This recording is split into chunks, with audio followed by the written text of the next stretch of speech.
Bem, pessoal, bom dia a todos. Iniciamos agora, então, nossa gravação da aula do dia 29 de outubro. Hoje contamos com uma presença externa do advogado Rodrigo Aguiar, que é um advogado patronal, tem ampla atuação na defesa de empresas. Então, a proposta da nossa aula é trazer um viés de abordagem um pouco diferente do que eu costumo dizer para vocês, né? E o Rodrigo já fica a dica de que normalmente eu estigmatizo as empresas como sempre as erradas e as que cometem erros, e percebendo esse peso na minha fala para um lado, eu achei importante dosar essa percepção para que eu também não, para que a partir desta turma de processo de trabalho nós temos alunos que tenham essa visão ponderada, né, e não tenham ela muito mistificada numa base de entendimento. Como eu acabo tendo mais trabalho vinculado à defesa do reclamante, né, do empregado, é natural que a gente carregue na fala essa defesa dos direitos e interesses dos nossos clientes. Então, pessoal, a minha proposta dessa aula e de chamar o Rodrigo é justamente de corrigir talvez eventual excesso e vocês consigam por si só construir seus próprios entendimentos e se objetivando principalmente a um entendimento ponderado, né, que é o que a gente precisa hoje em dia, ponderar os pensamentos e não só nos acomodar num lado da história e defender até a morte aquilo, né. Mas, enfim, já vou passar de pronto a isso, evitar a polarização, perfeito. Eu vou já passar então a palavra para o Rodrigo. De antemão, eu só queria agradecer a participação dele. O Rodrigo, muito mais que um colega de trabalho, um colega do PPGD da UFSM, é um amigo. Então, deixo aqui meu agradecimento público a disponibilidade dele de estar aqui perante a nós e participar dessa atividade. Inclusive, Rodrigo, vale lembrar, essa atividade vai ter valoração de 1 ponto, tá? Então, as interações em aula, sejam ela por vídeo ou por chat, serão valoradas por 0,5. E depois, a partir dessa aula, eu vou pensar numa atividade direcionada, uma questão, alguma coisa, que vai compor os outros 0,5. Então, só para ter o conhecimento também, tá? Então, é isso. Vou desligar meu áudio aqui, pode ficar à vontade, Rodrigo. Temos até as 10h10, para não atrapalhar a próxima aula.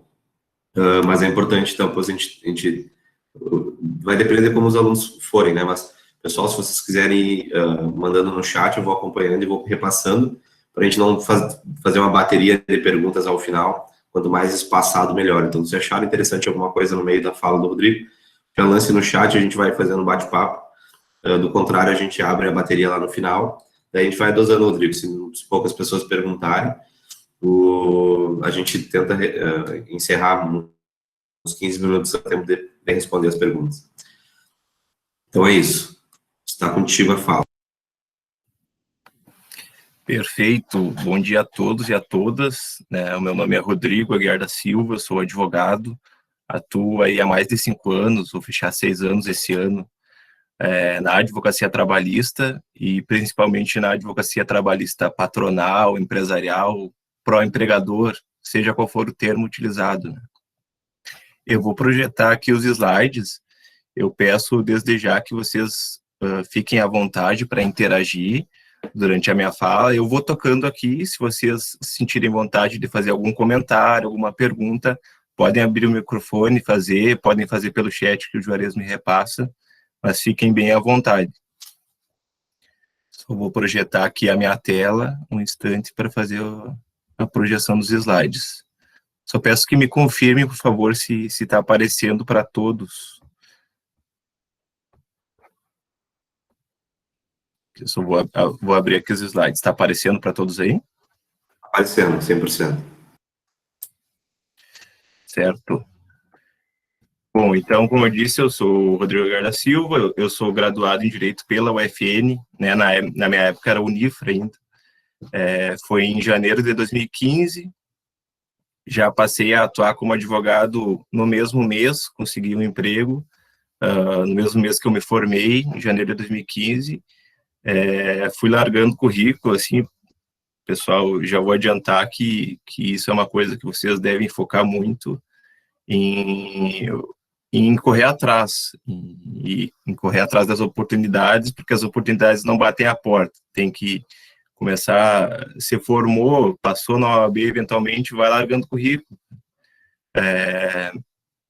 Foi assim que eu consegui meu primeiro emprego e a partir daí que eu consegui me estabelecer na carreira.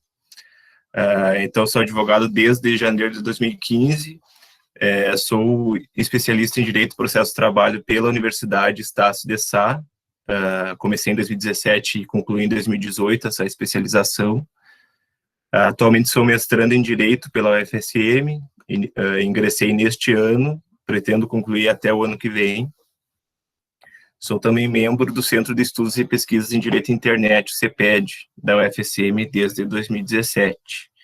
Vou falar um pouco, então, para vocês sobre como é essa advocacia trabalhista empresarial. Então, pessoal, quais são os primeiros passos na advocacia trabalhista? E aqui eu insiro algumas dicas para vocês que não se limitam à advocacia trabalhista, mas sim se expandem até a advocacia em geral. Elas podem ser aplicadas, essas dicas podem ser aplicáveis em qualquer âmbito da advocacia. E como que eu começo na advocacia? Não é apenas após eu me formar, após passar na OAB, o planejamento tem que vir desde a graduação, desde o atual semestre que vocês estão. Qual é o semestre que vocês estão, aliás? Sexto semestre eles estão. Sexto semestre, perfeito. Foi onde eu iniciei com os estudos de Direito do Trabalho. Na UFN, o Direito do Trabalho material 1 e 2 começa a partir do sexto semestre. Então, é sexto e sétimo semestre, e no oitavo semestre apenas que é dado o processo do trabalho. E eu comecei a me interessar pelo direito trabalhista, na verdade, desde o sexto semestre, porque é uma matéria que muito me atrai, eu me interesso pela defesa dos interesses me interessei inicialmente pela defesa dos interesses do empregado, do trabalhador, né?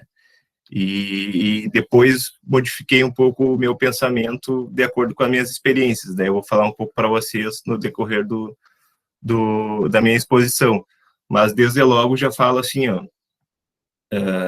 se interessem desde a graduação tentem especificar em uma área do direito, não que vocês não possam atuar em várias áreas, mas eu acho que a especialização em uma área, assim, um estudo um pouco mais aprofundado dessa área, ele vale tanto para delimitar a tua atuação profissional futuramente, quanto para os próprios estudos para a OAB, porque na segunda fase da OAB, que é a fase prática, vocês vão ter que escolher uma área do direito, e aí vão ter que elaborar uma peça e responder questões exclusivamente sobre aquela área. Então, é bom, durante a própria graduação, assim, não esperar até a possibilidade de fazer o exame da ordem para delimitar essa área. Já vão pensando desde logo. Qual é a área que mais me interessa? Qual é a área que me atrai, assim, digamos? Porque para tu estudar aprofundadamente uma área do direito, tu tem que se apaixonar por ela, vocês têm que sentir, né, que aquela área pode te possibilitar uma atuação futura. Então, a primeira dica que eu dou seria começar planejando a sua área de atuação desde a graduação, desde o sexto semestre, agora que vocês estão, já tentar delimitar alguma área que vocês pensem em atuar profissionalmente no futuro. Não que isso não possa ser modificado, claro, mas é bom já ter um norte desde o início. Aí o segundo ponto dos primeiros passos da advocacia, a importância de realizar estágios durante a graduação. Eu comecei a estagiar na UFN desde o segundo semestre, por aí, quando eu fui participar de atividades no PROCON, iniciando na defesa do consumidor, mas desde aí já adquiri uma experiência que me possibilitou a atuação futura, tanto na advocacia quanto em outros estágios previamente, né? ter buscar esses estágios, ainda que não sejam remunerados. Claro, a gente sabe que é importante ter uma remuneração, né, ter uma bolsa de estágio, mas caso vocês não consigam, não foquem exclusivamente no dinheiro, foquem na experiência, isso vai contar muito futuramente. E para mim foi muito importante os estágios, porque no último ano da minha graduação, eu fiz uma seleção para estágio no MPT, no Ministério Público do Trabalho. E isso me abriu muitas portas, na verdade foi isso que abriu a oportunidade do meu primeiro emprego no escritório de advocacia, porque eles estavam buscando alguém que já tivesse uma experiência prévia na parte trabalhista, mas não necessariamente como advogado. Então, não tem aquilo vou buscar meu primeiro emprego e eles estão pedindo experiência. Como assim? Eu me formei agora, eu estou buscando justamente a oportunidade e estão me pedindo experiência. Essa experiência não precisa ser necessariamente como uma atuação profissional, já pode ser como estágio. E esse estágio no Ministério Público do Trabalho, por já conhecer como ocorrem os procedimentos de fiscalização lá dos procuradores do trabalho, ter uma ciência de como os auditores fiscais do trabalho, do Ministério do Trabalho antigo, né, agora já está inserido no Ministério da Economia. Então, tendo uma ciência de todos esses procedimentos, como ocorriam, ainda que pelo lado inverso, eu consegui o meu primeiro emprego como advogado em um escritório que defendia exclusivamente as empresas no âmbito trabalhista. Então, tá aí a importância de realizar estágios durante a graduação. E volta àquela primeira dica que eu dei, né? Tu só vai buscar um estágio que realmente vai te acrescentar com experiência futura, se antes tu delimitar qual é a área que tu pretende atuar. Então, pretendo atuar na área trabalhista, vou buscar um estágio na área trabalhista que possa me servir como experiência para o futuro, né? A terceira dica, então, seria focar no exame da ordem o quanto antes. Por que eu digo isso? O exame da ordem ele pode ser realizado e vocês podem ser aprovados no exame da OAB antes mesmo de se formar, né? A partir do 9º semestre, vocês já podem realizar o exame de ordem. E isso foi muito importante para mim, porque eu passei de primeira no exame de ordem justamente por focar os estudos nele, seja fazendo uma espécie de cursinho. Eu sei que a Fadismo é muito forte nessa questão, porque ela oportuniza, ela tem um curso disponível justamente focado em quem vai prestar o exame de ordem, realizando cursos, fazendo questões de exames antigos da ordem, estudando as matérias. Isso eu fui realizando comecei mais ou menos a planejar os meus estudos ali pelo 7º semestre. Então, é bom vocês já irem pensando nisso, e a partir desses estudos que eu comecei no 7º semestre, no 9º semestre realizei o primeiro exame de ordem, que me foi possibilitado, né, e passei de primeira. E isso foi outra coisa que me abriu portas, porque isso, de certa forma, impressiona quem for te contratar, né? Tu vai chegar e vai expor, não, eu me formei mês passado, que seja, e já tenho o exame de ordem, porque eu passei no meu 9º semestre da faculdade. Então, isso é algo que já vai brilhar os olhos de quem estiver te contratando, porque a gente sabe que o índice de reprovação no exame de ordem é absurdamente alto, né? Se eu não me engano, é de 85% para mais.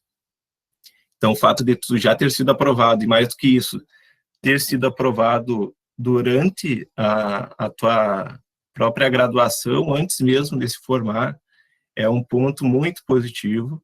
E o empregador que for te contratar, assim, digamos, em um escritório de advocacia, se você não for empreender no escritório próprio, ele vai levar muito isso em consideração. E outro ponto que eu gostaria de afirmar, aproveitando esse gancho do escritório próprio, é importante, tá, eu acho magnífico quem tem essa vontade empreendedora de atuar como advogado, fundando o próprio escritório, a própria sociedade, mas eu também acho imprescindível que antes disso vocês busquem uma experiência em um escritório já consolidado. Por que eu digo isso? O meu primeiro ano de atuação como advogado foi contratado em um escritório de terceiros, assim, digamos, e isso me expandiu completamente os horizontes, porque eu aprendi sobre gestão do escritório, aprendi como é que se lida com as empresas, como é o trato com o cliente. São coisas que muitas vezes os estágios não nos dão essa experiência de ter o próprio negócio, né? Geralmente no estágio, tu aprende a experiência lá, tu aprende a técnica, mas tu não aprende a questão da gestão. Então, é imprescindível, assim, vocês buscarem uma atuação, seja como estagiário, seja como advogado, que essas experiências iniciais se deem com terceiros, para que vocês aprendam realmente como se move a máquina, né? Para depois, claro, poder empreender. O quarto ponto que eu trouxe aqui, eu me formei e não tenho QI, como faço? O QI que eu trago aqui não é nenhum coeficiente de inteligência, o QI que eu digo é aquele conhecido quem indica. O que ocorre geralmente no direito? Muitos têm, são já de famílias que atuam na área jurídica, né? Às vezes tem o pai, o tio, sei lá, algum parente, algum amigo que atue no âmbito jurídico já, e até mesmo foi isso que influenciou a escolher o direito, né, como grande área da graduação. Mas tem muitos que não têm isso. Eu fui um deles, eu não tinha nenhum parente, eu fui primeira pessoa da família que escolheu o direito. Então, eu não tinha aquele pontapé inicial para começar na advocacia, por exemplo, não podia atuar no escritório de um parente, de um conhecido. E aí eu não tinha essa indicação. Como é que eu fiz? Aquilo que eu já adiantei para vocês ali no início. Mandem currículo. Eu não tinha nem me formado ainda, eu me formava em janeiro de 2015. Em dezembro de 2014, já tinha encerrado as aulas, comecei a mandar, peguei e fiz uma lista de escritórios de advocacia daqui da cidade de Santa Maria, fui buscando e-mail nos sites, enfim, montei um currículo bom ali, bem apresentável, com as minhas experiências, com os meus anseios de atuação, enfim, fiz um currículo completinho, mandei para essa lista de escritórios. Desde antes de me formar, o que aconteceu? Deu dezembro, me formei ali no início de janeiro, 2 semanas depois que eu me formei, me ligaram em virtude desse currículo que eu tinha mandado por e-mail, para uma entrevista. E dei muita sorte, assim, não sei se é sorte, mas obtive muito êxito que esse primeiro escritório que me chamou para entrevista quis me contratar. Então, aí a importância de se ter um planejamento desde agora para a atuação na advocacia, seja ela trabalhista, penal, civil, enfim, qualquer área, é muito importante que vocês já iniciem o planejamento desde agora, né? E eu falo isso com base na minha experiência. Focando, então, na advocacia trabalhista, em defesa do empregado ou do empregador. Aí foi um dilema do meu primeiro emprego, como eu falei para vocês. Quando eu comecei a me apaixonar, assim, digamos, pelo direito do trabalho, lá no 6º, 7º semestre da faculdade, eu gostava muito do direito, da defesa do empregado, né? Via sempre essa visão, como diz o Juarez, esse estigma, assim, de que o empregador é o vilão, sempre, e que o empregado é o coitadinho que precisa das suas verbas lá, que o empregador ele não paga, ou que ele oprime o trabalhador de certa forma.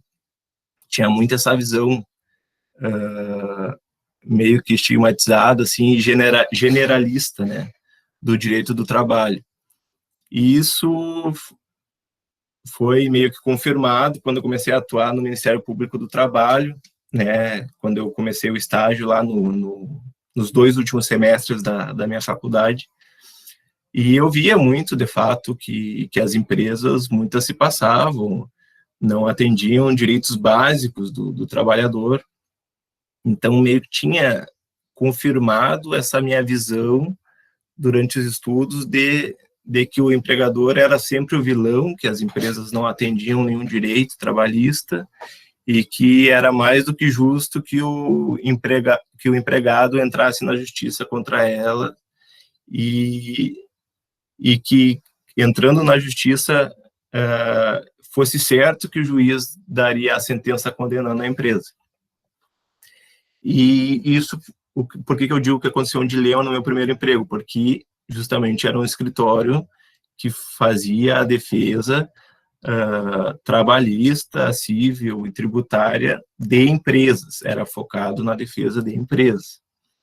Então, eu cheguei meio que com essa visão, né, de pró-empregado, e aí tive que me subverter à lógica capitalista, assim, digamos, porque comecei a ter que olhar para o lado das empresas, ter uma visão mais preventiva, assim, da questão do direito trabalhista, e poder, e isso não me causou um dilema interno, assim, porque eu pude aprender com essa experiência, eu consegui meio que subverter essa lógica meio que generalista de ver a empresa como vilã, e comecei a ver que nem sempre aquilo que o empregado pedia nas ações, ou mesmo no meio preventivo, assim, que o empregado fazia algum requerimento que não lhe era devido, enfim, eu comecei a ver esse tipo de situação quando comecei a atuar em prol da advocacia empresarial, né? E comecei a ver algumas vantagens também nessa advocacia trabalhista empresarial, porque eu achava o seguinte, antes de me formar, antes de começar a trabalhar, bom, o que um advogado de empresa vai ganhar se ele está sempre perdendo ação? Esse era o tipo de pensamento que eu tinha, sabe? O que ele pode ganhar a título de honorários? Como é que ele pode obter êxito em um processo se a maioria dos pedidos do empregado são devidos? Como é que a empresa vai ver esse advogado se ele vai entrar na ação para perder, assim, digamos? Mas eu vi que não era bem assim. Tem algumas e muitas vantagens da advocacia trabalhista empresarial.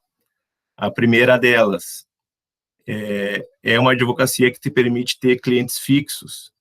São empresas que te contratam e pagam uma espécie de mensalidade para que tu atue em todos os processos dessa empresa e também dê assessoria jurídica trabalhista, uma assessoria preventiva para ela por período indeterminado. Enquanto ela estiver pagando essa mensalidade, está disponível para ela. Só que, claro, vinculado a um escritório de advocacia. Qual é a vantagem disso sobre a advocacia trabalhista do empregador, do empregado, aliás, desculpe. Quando tu está na advocacia trabalhista do empregado, é muito difícil que tu consiga algum valor prévio com ele. Geralmente são pessoas que não têm muitos recursos, então a tua maior chance de êxito é ganhando a ação, tu vai ganhar um percentual sobre o que for devido a ele. Digamos, de 20 a 30% geralmente é cobrado. Só que isso te dá, como advogado, isso te dá muita insegurança em relação aos honorários, porque tu não sabe quando é que vai vir esse dinheiro. Esse dinheiro vai depender da tramitação do processo, vai depender do teu êxito na ação, que nem sempre nem sempre tem essa projeção de êxito, né? Apesar desse estigma de que tu entrou com a ação contra a empresa, tu vai ganhar no âmbito trabalhista, não é bem assim. Então, tudo vai depender e pode levar muito tempo. A empresa geralmente tem um suporte jurídico bom que vai levar ela a ficar resistindo durante o processo, ainda que sejam devido direito pleiteado. A empresa geralmente resiste, vai recorrendo, e esse processo vai levar anos para chegar na fase de de cálculos e execução. Então, o que acontece? Tu está dependendo daquele dinheiro para sobreviver, enquanto advogado vai meio que quarar esperando sair a sentença daquele processo, e não só a sentença, a futura execução. Então, por que eu digo isso? A advocacia trabalhista empresarial, ela te garante, enquanto escritório de advocacia, ela te garante a sobrevivência mensal.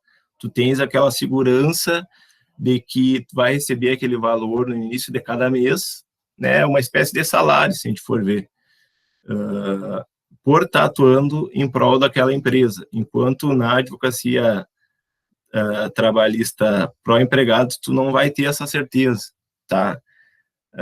Só que, claro, na advocacia do empregado, quando sair o valor, tu vai ganhar um valor considerável de uma pegada só. Enquanto na advocacia para empresas, tu vai receber aquele valor estanque, assim, digamos, aquele valor fixo mensal, e não vai ser alterado via de regra. Só que o que acontece? Nesse período de pandemia, a gente viu muito isso, né? Claro, evidente que todos os setores foram afetados, e a advocacia foi um deles. E o que deu para perceber, assim, numa visão geral? Esses advogados que dependem muito de honorários finais, que vêm sobre o êxito da ação, muitos ficaram na mão em virtude da pandemia, porque os prazos processuais foram suspensos, então não tinha nenhuma expectativa de se receber os valores que se estava esperando. Enquanto a advocacia empresarial, assim, digamos, no âmbito trabalhista, se manteve contínua, porque teve muita alteração legislativa em virtude da pandemia trabalhista, né, possibilitando suspensão do contrato de trabalho, posso dar férias nesse período que ele está em inatividade, está trabalhando, como é que funciona o home office. Então, foram muitas questões para quem advoga para empresas, enquanto do outro lado teve uma redução drástica. Então, aí está exemplificado uma grande vantagem da advocacia trabalhista empresarial sobre a advocacia pró-empregado, né? Só que tem suas desvantagens também, né? E justamente reside nesse estigma que muitas vezes vem dos julgadores, dos juízes, de que a empresa está equivocada e não quer nem analisar provas sobre a questão, entende? Já entra na audiência, assim, digamos, com essa visão mais deturpada. Então, as perguntas para a empresa e para o empregado são diferentes, para as testemunhas da empresa, para as testemunhas do empregado, são mais direcionadas com base justamente nessa visão, né, esse pré-conceito, assim digamos. Então, essa é uma grande desvantagem da advocacia trabalhista empresarial. E outra coisa, justamente aquilo que eu falei para vocês, de que muitas vezes não é reconhecido pelo próprio cliente a tua atuação, porque o empregado vai lá, vai ter 5 pedidos diferentes na ação. Se tu conseguiu livrar a empresa de 3 pedidos e foi condenado a 2 pedidos, ainda assim tu foi condenado, entende? A empresa vai perder dinheiro apesar da tua atuação. Então tem que ter um cliente que seja muito consciente, e aí vai do teu papel também de deixar bem claro para ele que tal pedido tem um risco alto, tal pedido tem um risco médio, enfim, já deixar claro desde o início quais são os riscos da ação, para evitar que depois ele se surpreenda, assim, digamos, com uma eventual condenação, porque é o que mais ocorre na advocacia trabalhista empresarial, é a condenação da empresa. Só que aí o teu êxito vai ser, a empresa foi condenada sobre todos os pedidos, sobre a totalidade dos valores pleiteados, ou tu conseguiu reduzir alguma coisa. Então, é aí que vai residir algumas desvantagens da advocacia trabalhista empresarial. Podem ficar à vontade para fazer perguntas aqui, eu vou tocando. Rodrigo, Sim. tem uma aqui que foi feita pelo Victor, que ele pergunta: com a defesa pró-empregador, como se opera na prática a sua visão em relação à hipossuficiência do trabalhador? Daí o Patrick ainda complementou dizendo: esse pensamento mudou depois da reforma trabalhista de 2015. Perfeito, perfeito. Victor, assim, a questão da hipossuficiência do empregado, tu dizes, né? Ela existe, tá? Justamente é por isso que tem... Eu falo dessa visão estigmatizada da empresa como vilã sempre, mas eu tenho consciência de que não há um equilíbrio na relação entre empregado e empregador. O empregador sempre vai ter mais condições, seja financeiras, seja um suporte jurídico mais adequado do que o empregado. O empregado, muitas vezes, ele não tem condições, ele não tem nem consciência dos direitos que ele tem. Então, existe essa hipossuficiência do empregado, e isso, de certa forma, foi desvirtuado pela reforma trabalhista, porque em algumas condições colocou esses dois polos, empregado e empregador, em um âmbito equivalente. Por exemplo, antes da reforma trabalhista, quando tu ajuizava uma ação pro empregado, caso tu não ganhasse a ação, não precisaria pagar honorários para o advogado da parte contrária, as custas processuais geralmente eram isentas, se precisava de alguma perícia durante o processo, não precisava arcar com esses valores, porque era a União que arcava com esses valores de perícia. Então, isso foi modificado muito pela reforma trabalhista, porque colocou muitos riscos processuais, assim, digamos, para o empregado, né? Se ele perder a ação, ele vai ter que arcar com custas processuais, com honorários advocatícios, digamos que haja uma sucumbência recíproca. O que é isso? Ganhou em partes, perdeu em partes, tá? Nos pedidos do empregado. Aquele pedido que ele ganhou, aqueles valores que ele ganhou, vai ser descontado, digamos que 20% do que ele não ganhou. Em um exemplo prático, ele tem um pedido de 10 mil, ganhou esse pedido, tem outro pedido de 10 mil que ele não ganhou, tá? Vai ganhar 10 mil, dos 10 mil que ele não ganhou, ele deve 20% de honorários advocatícios para o advogado da empresa. Então, o que acontece? Ele ganhou 10 mil, 20% de 10 mil ele deve, 2 mil. Então, desses 10 mil que ele ganhou, vai ser descontado os 2 mil de honorários sobre o que ele não ganhou. Esse foi um ônus trazido pela reforma trabalhista, dentre tantos outros, para o empregado, né? Então, partiu-se da premissa de que há uma equivalência entre as partes no âmbito processual, que a gente sabe que não existe, em virtude dessa hipossuficiência do empregado. Então, houve muito desvirtuamento dessa questão, né, e aí meio que viola princípios protetivos do próprio direito material do trabalho, né, que reconhece que o empregado é hipossuficiente.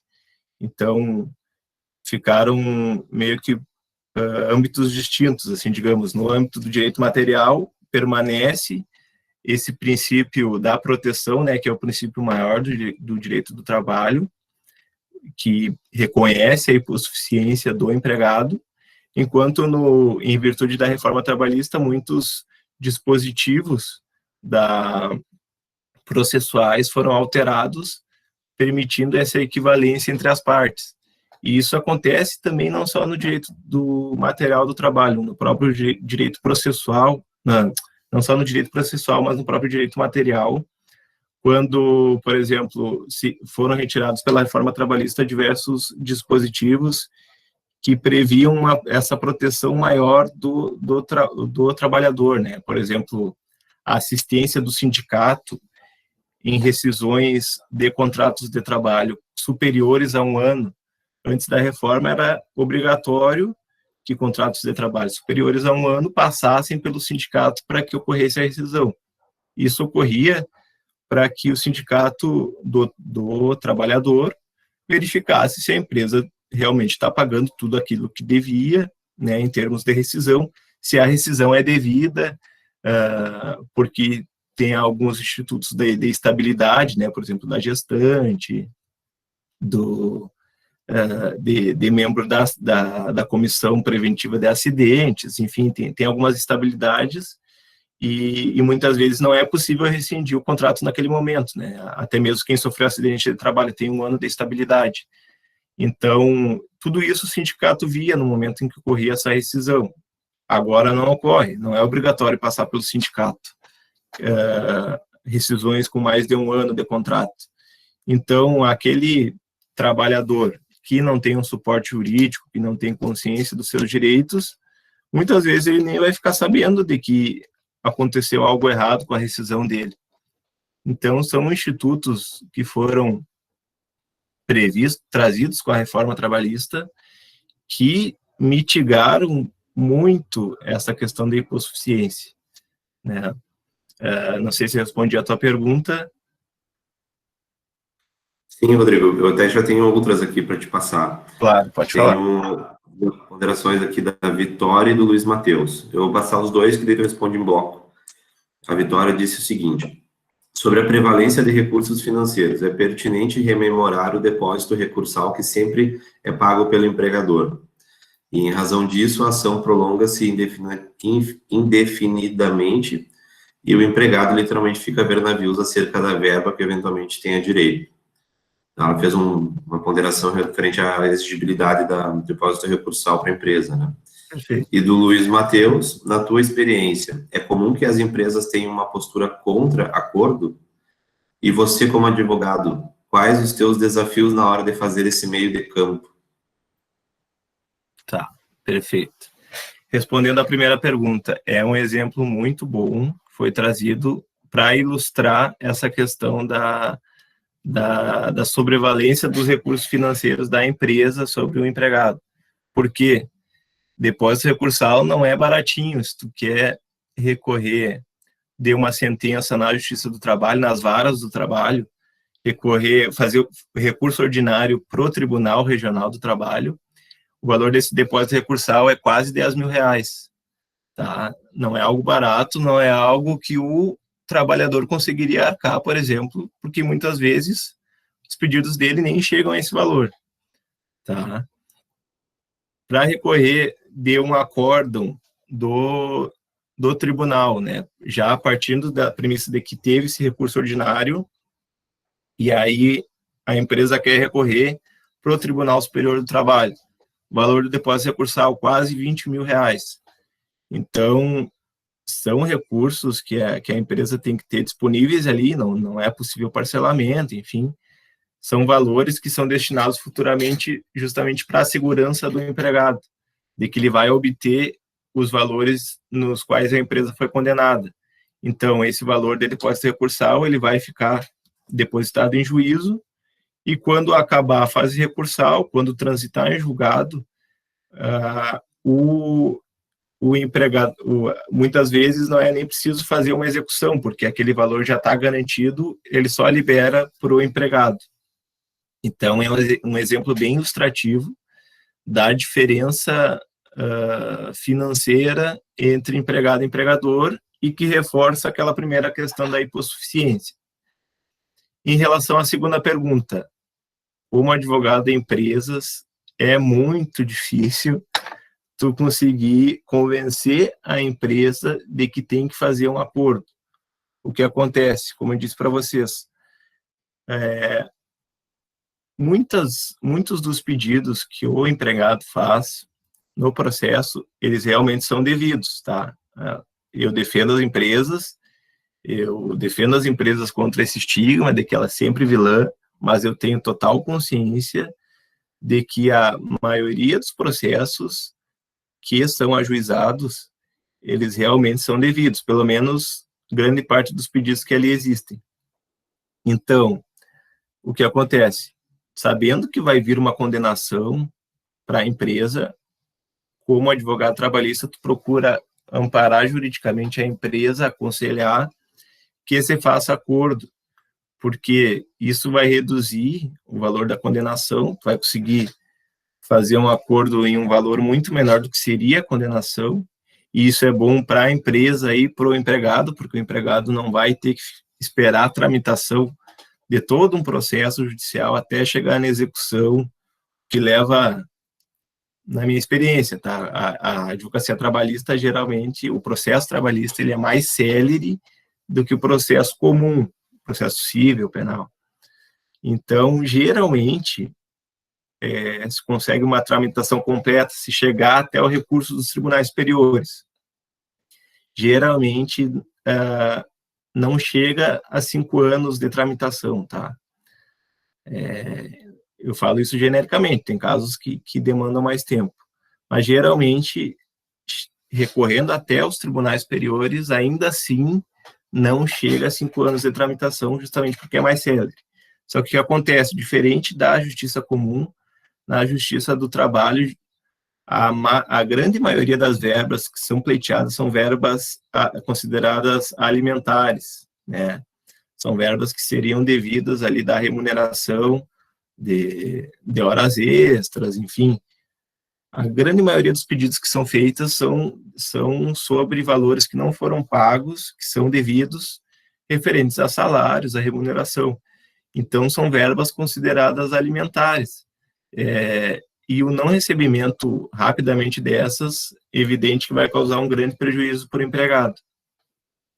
Mas, voltando à questão do acordo, tem muita resistência por parte das empresas, porque muitas não veem o processo trabalhista como um risco sempre existente.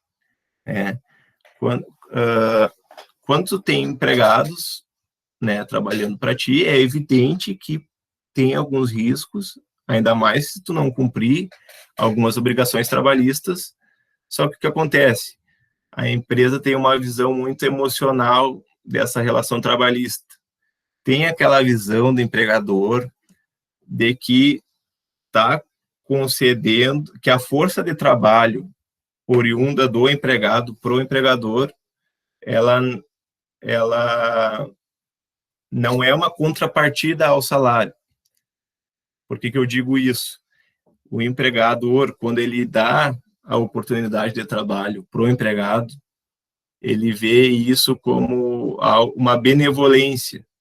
Ele acha o seguinte: eu estou dando emprego para esse cara e agora ele entrou com uma ação contra mim, como assim?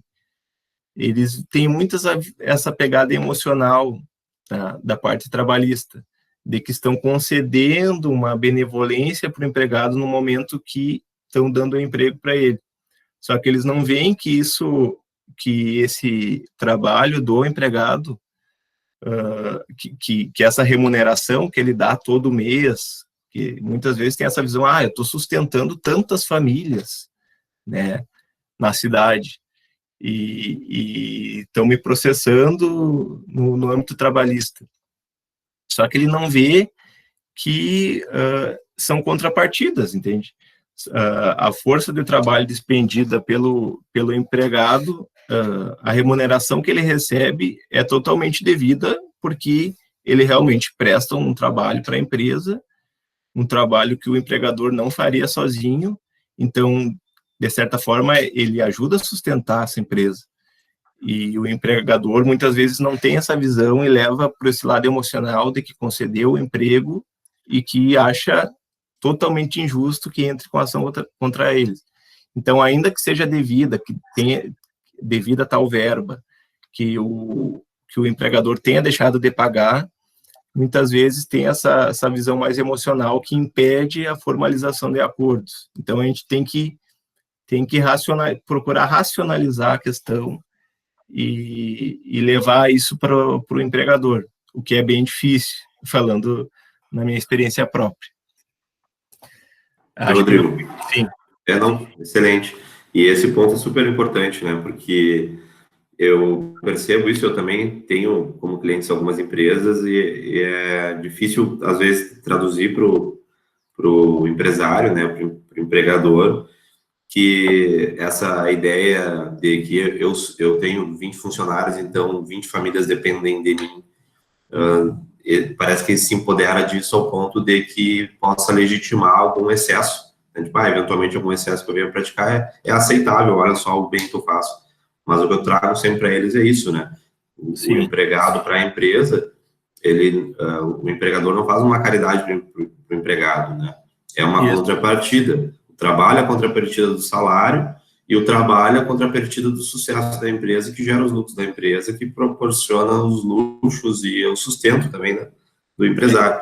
Então, é um dos principais problemas de ponderar, e isso nem é questão de ser advogado patronal ou não é, mas muitas vezes realmente traduzir isso para aquela pessoa que está sendo processada e tem por si o sentimento, né, de traição, talvez, um funcionário que esteve comigo há 1, 2 anos lá me processou, daí ele deixa subir o sentimento da cabeça, né. Viu? Só para avisar, nós temos mais 3 perguntas aí, mas pode arredondar sobre o tema antes que eu avance aí. Tá bem. Ou já coloco, tudo sabe. Eu só vou dar uma tocadinha nessas 2 questões aqui que eu trouxe da advocacia preventiva e da contenciosa. Daí depois a gente pode passar para as perguntas. Tá. Então, pessoal, assim, dando continuidade, a defesa trabalhista de empresas, ela vai muito além do contencioso. O que é o contencioso? As questões processuais mesmo, né? Vai muito além dos processos trabalhistas que ela tem, porque atualmente há uma atuação muito mais preventiva do que contenciosa, justamente por essas mudanças da reforma trabalhista que dificultaram, assim, digamos, o ajuizamento de ações pelo empregado, né, trouxe mais riscos, então realmente houve uma queda brusca de ajuizamento de ações. Então, o que acontece? A advocacia trabalhista está muito pautada na questão preventiva, que é justamente aquela assessoria jurídica que eu comentei com vocês, mensal, que se presta para empresas que pagam um valor fixo, né, mensal, que é isso que vai dar uma segurança para o teu escritório de advocacia. Então, o que precisa nessa atuação preventiva? A atualização constante, né? A gente vê aí nos últimos anos, nos 5 últimos anos, eu acho que o direito trabalhista é talvez o âmbito jurídico que mais tem modificações legislativas e também não só do legislativo, mas de portarias do próprio governo, mais administrativas, assim, digamos, mais executivas. Então, são alterações que ocorrem constantemente, tu tem que estar sempre atualizado para passar isso para a empresa. Porque a empresa vai te exigir consultorias periódicas, seja em casos específicos. Eu tenho um empregado que faltou não sei quantos dias e agora eu posso demitir ele, como é que acontece? São questões que vão surgir diariamente, né? Seja esses casos mais individuais, seja em virtude dessas atualizações que eu disse anteriormente. Se podem ser aplicadas na empresa, tal alteração, enfim. Se for advogado trabalhista para a empresa, tem que estar preparado para estar em permanente contato com os profissionais dessa empresa. E aí eu coloco lá embaixo, o diálogo permanente com diversos profissionais, porque tu vai ter contato permanente com o RH da empresa, né, que administra a questão da gestão de pessoas dessa empresa, tu vai ter contato permanente com o administrador da empresa, visto como o dono, assim, digamos, da empresa, os sócios, com a parte contábil da empresa, tem muitas questões que dialogam, aí o direito trabalhista vai dialogar com a questão previdenciária, com a questão tributária, são âmbitos que, quando tu atua para empresas, eles vão estar em permanente diálogo, então tu vai ter que ter, nem que seja um domínio superficial dessas outras áreas, pelo menos na aplicação empresarial, para poder dar um suporte adequado, né? Porque não vai se restringir a questões trabalhistas, elas vão meio que influenciar em outras áreas jurídicas. mais um ponto que é a criação de conteúdo informativo, né? Aí vai partir do próprio profissional ter essa criação de conteúdo, seja tendo um site do escritório, seja tendo redes sociais, Instagram, Facebook, seja criando uma espécie de boletim jurídico que tu vai enviar por e-mail para essas empresas periodicamente. É importante que tu gere conteúdo para a empresa, conteúdo informativo, para que ela realmente veja que tu está prestando um trabalho, uma assessoria preventiva eficaz, está deixando ela em permanente ciência de todas as atualizações que ocorrem, de decisões que ocorrem na parte trabalhista, é importante manter atualizado. Então, são questões muito importantes que vão além das questões processuais. Falando especificamente do contencioso, primeiro tem a questão administrativa, né, trabalhista, que é aquilo que não está no âmbito judicial. Por exemplo, fiscalizações dos auditores fiscais do trabalho. Acontece muito. Dois exemplos de fiscalização que ocorrem, que são cotas legais de pessoas com deficiência nas empresas e cotas legais de aprendizes nas empresas. Essas cotas de PCDs nas empresas é um percentual que a empresa deve contratar de pessoas com deficiência e ter uma fiscalização ferrenha do Ministério do Trabalho nesse sentido, né? Empresas grandes com mais de 100 funcionários já caem na necessidade dessa cota, desse percentual de pessoas com deficiência. Por exemplo, de 100 a 200 funcionários, tem que contratar 2% do teu pessoal, tem que ser de pessoa com deficiência. E o que acontece? Muitas vezes, tu faz anúncios voltados à contratação de pessoas com deficiência e não consegue a contratação. Então, esse é o tipo de defesa que a gente faz, administrativa. A gente demonstra, através de anúncios inclassificados, enfim, que a empresa realmente buscou a contratação de pessoas com deficiência, mas que, por razões que são alheias à vontade da empresa, isso não ocorreu. Mas demonstrar que realmente a empresa buscou em agências de emprego pessoas com deficiência, publicizou a vaga aberta para pessoas com deficiência. Então, são questões que tu consegue provar em uma defesa administrativa, que por isso a importância da defesa administrativa nessas questões, né? Tu consegue muitas vezes livrar a empresa de uma multa grande, justamente fazendo essa defesa prévia administrativamente. A questão do Ministério Público do Trabalho tem os seus procedimentos lá. Por exemplo, o Ministério Público do Trabalho, os procuradores do trabalho, ele tem dentre as suas competências a ajuizar a ação civil pública, só que assim, o MPT ele vê isso como uma última medida. Primeiro, vem alguma denúncia de empresas que estão cometendo irregularidades, vai lá, os procuradores do trabalho mandam que auditores fiscais do trabalho tenham um diálogo muito grande entre esses dois âmbitos, entre o Ministério do Trabalho antigo, né, agora está vinculado ao Ministério da Economia, e o MPT. Então, o MPT manda que se vá fazer essa fiscalização e se apure se realmente existem essas irregularidades, e a partir disso, o MPT faz um inquérito civil, tenta uma proposta de termo de ajustamento de conduta, que prevê uma multa diária em caso de infração. Então, são questões que ocorrem no âmbito administrativo e possibilitam a atuação do advogado nesse âmbito.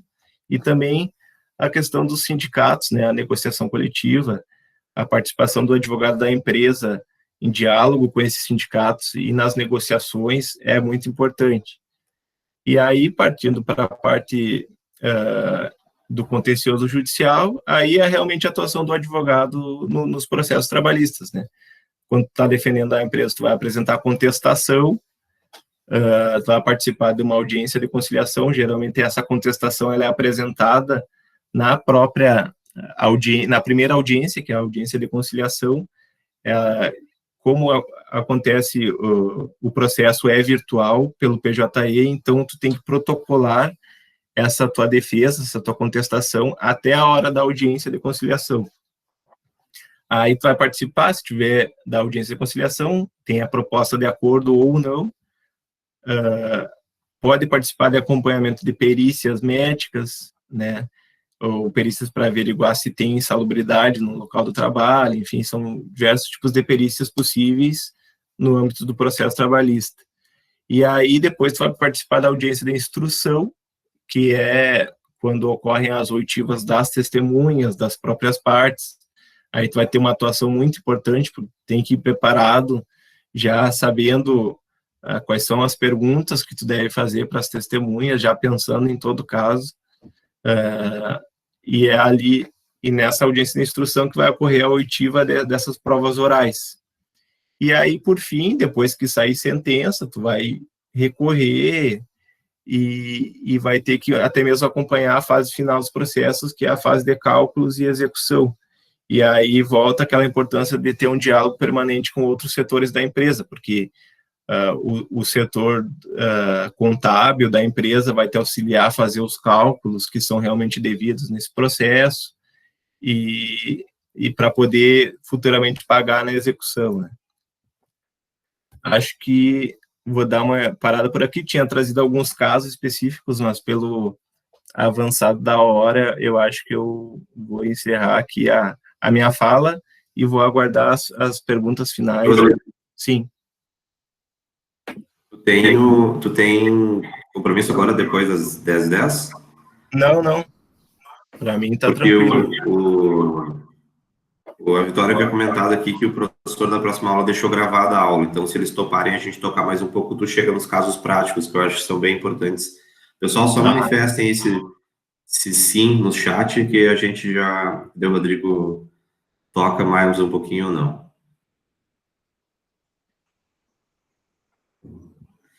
Tá, então vamos tocar, a maioria lhe diz que sim. Considerando que o nosso planejamento seria para 10h10, eu vou deixar à vontade que, se alguém precisar sair, tenha feito algum outro compromisso, sem problemas. Por isso que eu já queria agora, antes de avançar, porque eu tenho aqui umas 4, 5 perguntas já, Rodrigo, de a gente fazer só uma pausa para a gente fazer uma fotinho, que se eventualmente alguém sair, a gente não perde a foto, porque eu já fiz de fazer foto no final e brigaram comigo depois lá, que teve gente que foi fora. Tá certo. Sem problemas, Luísa, tu não quer participar da foto antes? Já saiu, tem problema. Tá, então vamos, só cancela a tua apresentação aí. Espera aí, deixa eu parar a apresentação. E aí a gente retoma já aí. Qual é a raça, Vitória? Porque tem que ter força, né? Deu aí? Deu. Pessoal, liberem as câmeras aí que eu tô com o mosaico pronto aqui para fazer as fotos. Eu vou marcar fadismo, isso aí vai para as redes sociais, então caprichem aí.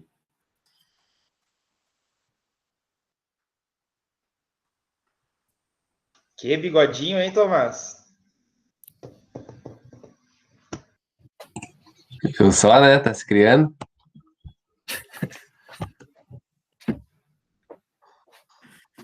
Cara, como é que vai ser o reencontro de vocês? Vocês vai ter que ter uma semana de aula só para pôr o papo em dia, né? Não vão conseguir dar aula no início. Ah, mais alguém que tá se organizando aí? Vamos ter que marcar um jogo. Oi. O Patrick tá bem preparado, tá fazendo assim, ó. Tá melhor que o Musto do Inter já. Precisa O cara tá diferenciado. Mas que o Musto não precisa de muita coisa, né? Não. Fazer uma primeira no Inter. Tá, pessoal, então eu vou botar aqui. O jeito de jogar do Thomas, cara. Ah, tá. Parecido com o Thomas jogando. Tá, eu vou dar o print aqui, vou lançar no grupo lá e vocês me aprovem ou não, tá? Tá. Olhem no grupo ali que eu vou lançar e se alguém não ficou bem, avisem que eu tiro outro.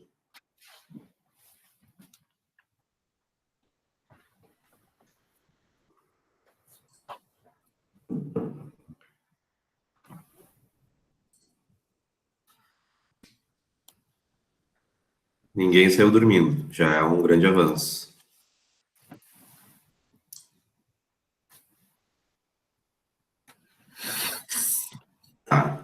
Se ninguém reivindicou, ou querem fazer mais um? Tudo certo? Tá, então, feito o nosso momento aqui de foto para... Mais uma, Patrick? Tá, vamos fazer mais uma ali que o Patrick pediu. Libere. Só mais uma. Bah, Patrick. Ah, mas te firma, Patrick. Não adianta, Patrick. Não, eu sei que a latinha não vai ajudar muito, mas é que não dá pra ver o teu bigode, Thomas. Quem tem que mostrar o que o serviço tá fazendo bom. efeito. Beleza. Tá. Deixa eu dar o print aqui, um minuto. Se mantenham imóveis, por favor. Peraí, não desliguem. Não desliguem a câmera, calma. Calma aí. Eu vou pegar e vou tentar selecionar aqui só os que estão com vídeo. Descartar. Não sei, acho que eu tinha uma opção aqui que era só participantes com vídeo. Não tô achando, peraí. Pronto, travou. Que cara bonito esse Vitor, cara.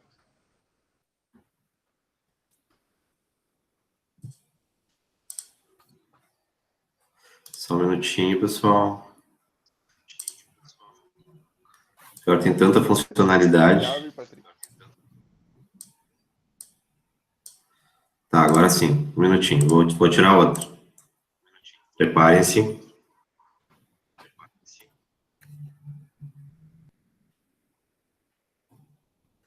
Feito o brick. Agora saiu com os nomes, acho que ficou melhor. Então tá. Pode voltar a tua apresentação, Rodrigo. Eu já vou repassar as perguntas do pessoal aqui que estão em aberto. Tá? Beleza, pode ir passando aí enquanto eu vou projetando a tela aqui. Tá. Algumas ficaram ali de acordo com uma contextualização anterior, então talvez tu precise retomar. Mas nós paramos ali no comentário da Liara, tá? Eu vou fazer alguns blocos, assim, daí tu vai anotando aí, daí tu responde em blocos, a gente ganha tempo. Tá. Em relação à conciliação no direito do trabalho, você acha que tem muitos efeitos positivos na prática ou ainda há muito preconceito? E como advogado pró-empregador, qual é a tua visão em relação a isso? A aderência das partes em chegar a um acordo? Depois nós temos um comentário da Magda. Trabalho em empresa há anos e realmente é mais fácil de entender a migração do empregado para empregador. Porém, o que me frustra é não conseguir fazer os estágios por eu trabalhar. Luísa Abreu. Esse valor é muito alto. Acaba que o empregado não é nem um pouco favorecido, tendo em vista que ele está pleiteando direitos e o empregador acaba saindo na frente sempre. Eu acho que é sobre o depósito recursal que ela comentou isso aqui. Cauane Maia. Em relação aos danos morais, fazendo um comparativo entre antes e depois da reforma, o escalonamento de danos sofridos facilitou nos acordos, gerando maior celeridade, ou apenas exigiu que haja mais atuação de perícias? Daí tem do Luiz Matheus. Tem alguma história inusitada ou peculiar desses anos como advogado para compartilhar com a turma? Legal essa pergunta do Luiz Matheus. E a última aqui, que a gente fecha esse bloco, do Thomas, ou Tomás, quanto ao mérito das ações, já houve alguma ação onde foi julgada totalmente favorável, em instâncias recursais também, para a empresa que você defendia, ou isso realmente não é comum? Se sim, pode exemplificar, ou melhor, jogada totalmente improcedente para o autor, né? Tipo, que a tua defesa tenha sido suficiente para afastar todos os pedidos, né? E agora que eu vi que tinha mais uma aqui do Henrique Camaro. Já aconteceu em algum processo que você atuou de o empregado agir de má fé em alguma alegação com a reforma trabalhista? Quais são as sanções impostas? Tá. As três últimas perguntas, comentários, enfim, eu acho que com os exemplos que eu trouxe vão ilustrar bem essa questão. Sim, teve vários processos que foram julgados totalmente improcedentes, os pedidos do autor, né, do empregado. E tem muita dessa questão em relação especificamente à última questão. Muitos desses pedidos foram oriundos de de uma má-fé mesmo, de parte do empregado, que sabendo que não lhe eram devidos aqueles pedidos, ainda assim ajuizou a ação, né, mentiu para o juiz, assim, digamos, e em virtude disso tem penalidade, sim, tem a pena por litigância de má-fé, que vai de 2 a 10%, se eu não me engano, do valor da causa, e também tem a questão não é obstrução de justiça, eu esqueci o termo agora, mas tem uma outra questão, que é quando o empregado faz determinado pedido e ainda assim, sabendo que é errado esse pedido, quando o juiz começa a colher provas e chamar testemunhas, o empregado meio que se esquiva dessa situação, ou não apresenta determinado documento que o juiz solicita, e isso vale para empresas também. Então, essa espécie de obstrução à justiça, não é bem esse o termo, mas eu vou usar esse para ilustrar. Ela também é penalizado com uma espécie de multa. Antes da reforma trabalhista, essa multa por litigância de má-fé, ela não era muito clara, não tinha uma previsão expressa na CLT, mas era aplicado subsidiariamente pelo CPC. Agora, com a reforma, tem essa previsão expressa, então está muito mais claro para os juízes a possibilidade de aplicação.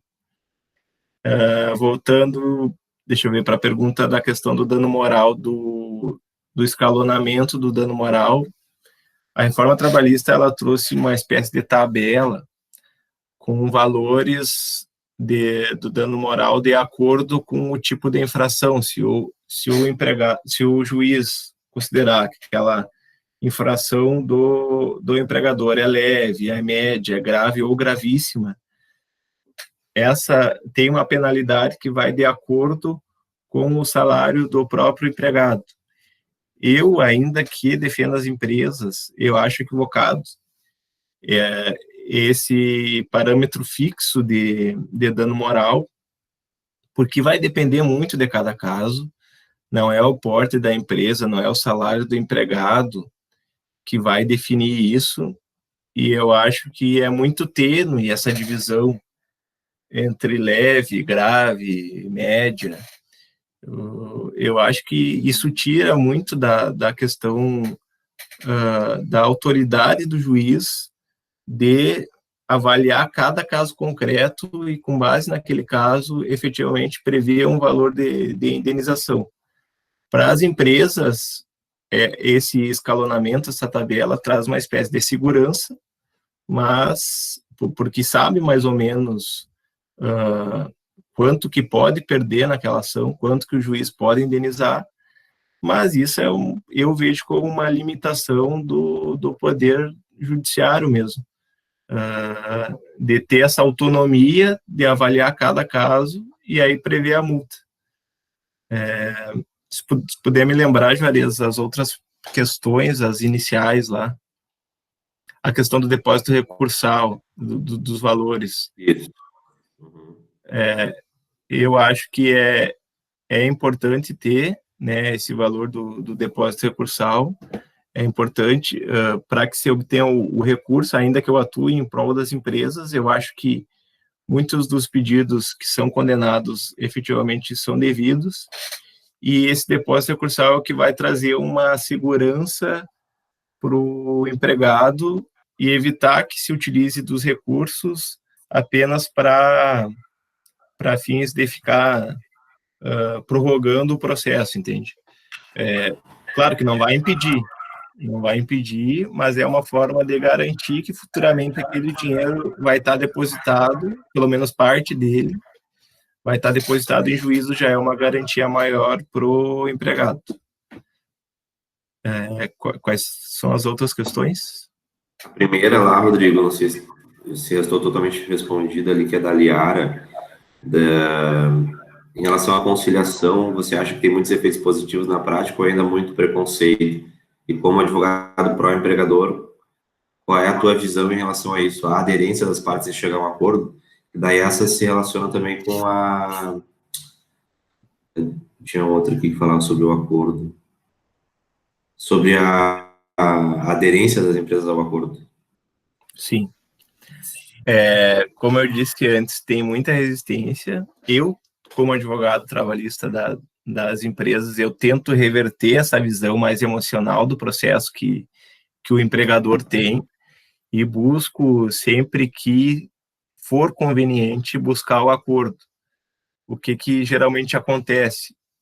Quando tu faz a contestação, antes de apresentar, antes de ter a primeira audiência, já é necessário que tu avalie, enquanto advogado, quais são os riscos dessa ação. E com base nesses riscos, ver se a empresa dispõe de valores para formalizar um acordo na primeira audiência e evitar que esse prejuízo seja maior depois nas condenações, né? Então, a gente sempre busca conscientizar as empresas acerca dos riscos. Então, é necessário que elas estejam conscientes, né, de que se não fizerem um acordo por esse valor, o prejuízo vai ser muito maior depois e que a culpa não é tua como advogado de que aquela condenação não foi evitada, né? Acho que seria isso. Eu vejo como muito positiva o Instituto da Conciliação do Acordo no âmbito trabalhista. Tem mais alguma que eu passei? Pessoal, não tem ninguém que queira perguntar algo aí? Pedro, Vitória, que está por último. Faz via oral, então. Bom dia. Bom dia, sim. Estou ouvindo. Vou perguntar, então. A gente tem muitas empresas que são administradas por profissionais graduados em administração, né? Sim. Eu queria saber o que o Rodrigo acha de, além de administradores, as empresas terem também, pelo menos, um setor jurídico, se isso não iria diminuir os problemas trabalhistas. Desejar, eu já agradeço por o convidado estar presente. Obrigado. É muito pertinente essa tua pergunta, é algo que eu deixei de comentar. O que acontece, muitas empresas grandes, as maiores, assim, digamos, além delas contratarem um escritório de advocacia que dê esse amparo jurídico preventivo e contencioso, elas têm pelo menos um profissional dentro da empresa, ali 24 horas, não 24 horas porque não trabalha 24 horas, mas está diariamente na empresa para essa questão jurídica, tá? Geralmente é esse profissional jurídico que fica em permanente contato com o escritório para resolver todas as questões, sejam elas trabalhistas, tributárias, cíveis, enfim. Então, eu considero que é muito importante que as empresas que podem tenham esse profissional. E aí, o que acontece na minha experiência, até mesmo estagiários jurídicos, exclusivamente da empresa, que façam esse meio campo entre a empresa e o escritório. Porque muitas vezes as informações se perdem no caminho aí entre o contato da empresa com o escritório, e é importante ter esse profissional, seja um advogado contratado, seja estagiário, enfim, ter um profissional específico jurídico que fique permanentemente na empresa e possa fazer essa ponte de ligação entre o escritório e a empresa.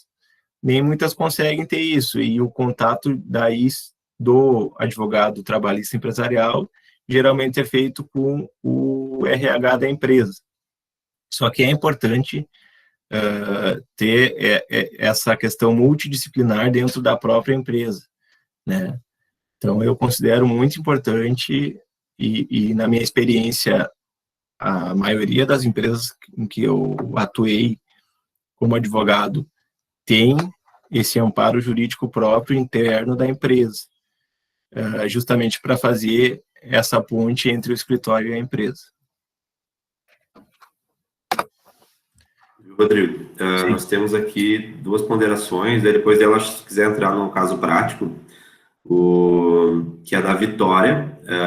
ela menciona, pela tua experiência, o advogado que trabalha para empresas tem menos independência em relação à argumentação em geral, na realização do teu trabalho, mais ou menos uma ideia de que o advogado teria menos liberdade dentro da atuação jurídica em razão do contratante do advogado ser um empresário, ser uma pessoa com certo poder econômico ou até social, enfim. E essa pergunta dela é com base em uma experiência de estágio dela, que ela teve essa percepção pessoal. E também tem uma pergunta aqui da Vitória, que ela perguntou se tu já atuou defendendo alguma empresa de transporte aéreo. Bom, começando pelo final, não, nunca atuei com empresa de transporte aéreo, mas penso que deve ser bastante difícil, né? Não sei se pela parte trabalhista, mas mais pela parte do consumidor, que tem muita demanda, né, em face dessas empresas. Então, penso que seria bastante difícil a atuação enquanto advogado para essas empresas, seja na parte trabalhista ou na parte de consumidor. A questão anterior da autonomia do advogado, eu acho que depende muito do cliente, depende muito da empresa, porque já tive casos em que me senti limitada a minha autonomia enquanto advogado, porque o administrador da empresa, o sócio majoritário, justamente por ter essa visão mais emocional do processo, né, por achar que é uma caridade ele ter concedido o emprego e uma afronta ter recebido o processo, ainda que esteja errado.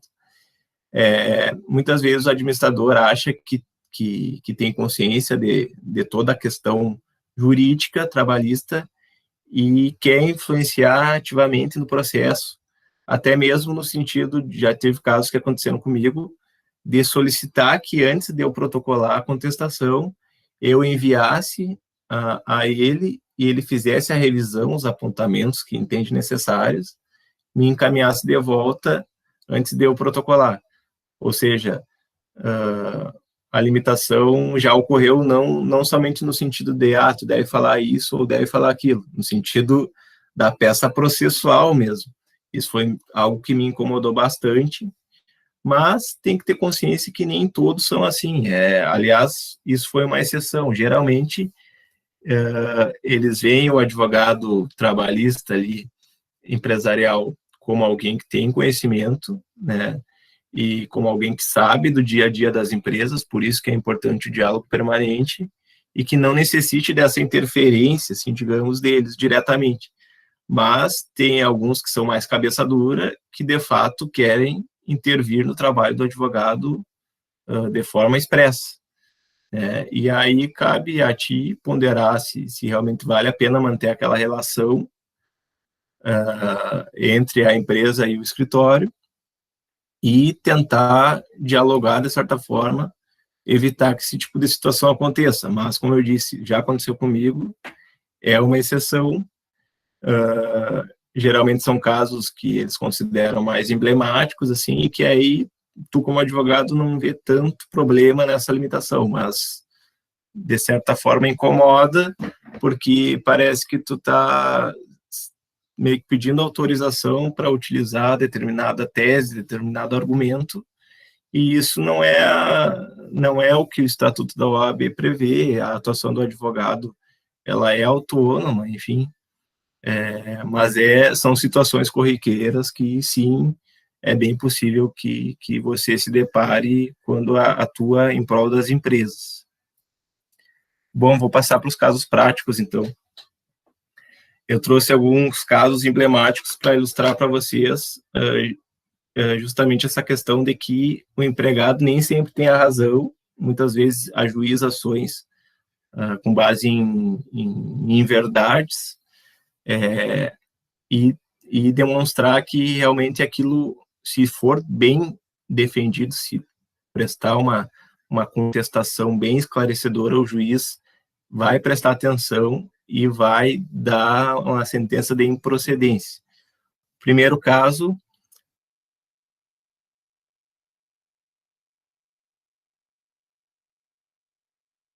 abrir aqui para vocês.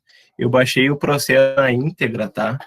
Do PJE, que é o processo judicial eletrônico, é o sistema utilizado pela Justiça do Trabalho, e queria demonstrar para vocês aqui algumas fotos que foram juntadas pelo reclamante, que é o autor da ação, né, o trabalhador,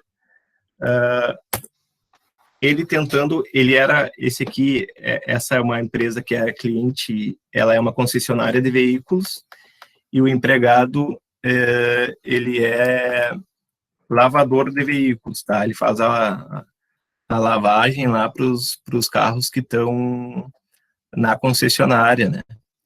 Então, ele queria provar nessa ação que ele exercia um acúmulo de funções na empresa, que ele não era só lavador de veículos, que ele lavava internamente o piso da empresa, enfim, que ele prestava também que ele trabalhava juntamente com os mecânicos, que ele fazia pinturas na empresa, uma série de atividades que ele alega que não faziam parte do seu contrato, e aí requeria um aumento salarial justamente por exercer essas outras atividades, tá?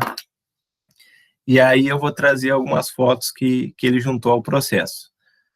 Aqui, ele lavando o chão da concessionária, né? Nós alegamos, o que de fato foi verdade, que de fato ele lavou, né, o chão da empresa, o que não estava dentre as suas atividades, mas foi um caso bem esporádico, que foi um temporal que ocorreu no dia anterior, e aí acabou inundando a empresa, e aí é evidente que a empresa vai chamar alguns colaboradores para ajudarem, né, nessa atividade, que foi de força maior, assim, digamos, e que necessitava aí de uma ajuda esporádica dele. Só que, assim, ele trouxe fotos para o processo que são claramente posadas, né? Foi claramente pensado já num futuro processo judicial, a gente vai ver. E aqui eu tenho a liberdade de trazer, só esclarecendo para vocês, porque é um processo que não ocorre sob sigilo, né? Então, foi iniciativa dele trazer essas fotos para um processo, e não tem nenhuma questão de imagem aqui que me impeça de expor para vocês esse tipo de situação. Então, são fotos claramente tiradas pensando em um futuro processo, né? Fotos claramente posadas. E aqui, passando, eu quero expor a mais emblemática para vocês, que é quando ele alega que auxiliava na mecânica, tá? Essa é uma delas. A gente vê claramente que ele está segurando uma ferramenta até de forma equivocada, o colega dele que está do lado está rindo, e então é claramente algo que foi posado. Tipo, ele poderia estar lá na lavagem, pegou a ferramenta, tira uma foto aí para mim, colega. E aí o colega tirou para provar que ele ajudava na mecânica, mas é claramente posado. E essa é a mais ilustrativa de todas. O cara se deu ao trabalho de posar para uma foto com metade do corpo para dentro do motor do veículo, do Renegade, aí, como vocês podem ver. Então, foi isso que a gente alegou para o juiz, que eram fotos claramente posadas que não se prestavam para provar nada, né? Porque foi claramente uma situação forjada, tentando induzir o juízo a erro. Aqui eu trago para vocês uma parte da contestação que fala justamente isso. Podem ver no parágrafo 20, as fotografias registram situações visualmente forjadas, com poses forçadas, né, agindo de má fé e buscando enganar o juízo para receber valores indevidos. O juiz reconheceu, tá, com base nos nossos argumentos, ele reconheceu que efetivamente teve essa situação forjada. Peço que vocês leiam aqui, ó. Ele fala aqui, ó. Aí por terra todas as demais atividades retratadas nas fotografias, juntadas com a petição inicial, confirmando a tese de defesa, nossos argumentos, né, para impugnar esses documentos no sentido de que a situação não foi real, né. Inclusive, o juiz fala que, no meu sentido, não posso deixar de notar que o reclamante foi retratado querendo demonstrar um serviço de pintura, trazendo imagens disso, mas sempre com um uniforme impecável, sem nenhuma gota de tinta sequer nas mãos. Ou seja, demonstra a importância de se fazer uma contestação bem elaborada, que demonstre bem o caso para o juiz, que sendo imparcial, ele vai realmente considerar esses argumentos e, inclusive, vai trazer isso na sentença. Esse foi um caso de improcedência da ação. O segundo caso foi um caso também emblemático. Também... Rodrigo, antes de tu ir pro caso, só fiquei super curioso, aquela foto com o cara, metade do corpo para fora, é inacreditável. Porque o pessoal estava se arriando no chat, é inacreditável. É inacreditável. Cara, como é que foi a reação? O juiz se manifestou verbalmente em audiência, tipo, porque pelo que eu conheço e das experiências que eu tive, os nossos juízes são muito ferrenhos e firmes, né? E independentemente de ser empregado ou empregador, eles, podendo dar pau, eles dão, né? Nesse caso, o juiz não fez alguma... o termo jurídico aceitável para mijado, uma admoestação verbal com o reclamante por causa dessas fotos? Falando em termos bem coloquiais mesmo, teve uma mijada bem grande, tá? O juiz, vendo as fotos ali, nós inclusive ressaltamos isso na própria audiência, né? Nós pedimos que fosse aberto o processo lá e demonstrando as fotos, e nós falamos que era uma situação claramente forjada, inclusive levamos testemunhas que corroborassem essa questão, né? E aí a própria atuação do juiz dando essa mijada, assim, digamos, na audiência, ela já demonstrou a sentença que viria futuramente, né? E de fato confirmou, né, a nossa tese ali de que essas fotos claramente posadas aí pelo autor, nada conseguem comprovar, né? Passando então para o segundo caso, é um caso bem peculiar. Eu trouxe esses casos mais diferentes para demonstrar para vocês que nem sempre a atuação do advogado da empresa é no sentido de perder, né? Porque trouxe alguns casos de êxito e que nem sempre a empresa é culpada, mas também alguns casos que ilustram que o processo trabalhista não é só pleitear verbas, pleitear remuneração, horas extras. Tem muitos casos peculiares. Aqui, esse caso, veículo do empregado no pátio da empresa, também essa concessionária de veículos, aconteceu um temporal na cidade de Passo Fundo. O que acontece? Esse é o pátio da empresa em que ficam expostos vários veículos, os que não cabem lá no interior da concessionária, eles deixam aqui fora, assim como os veículos dos funcionários, eles deixam nesse pátio. E nesse dia, estava se anunciando um temporal bem grande, e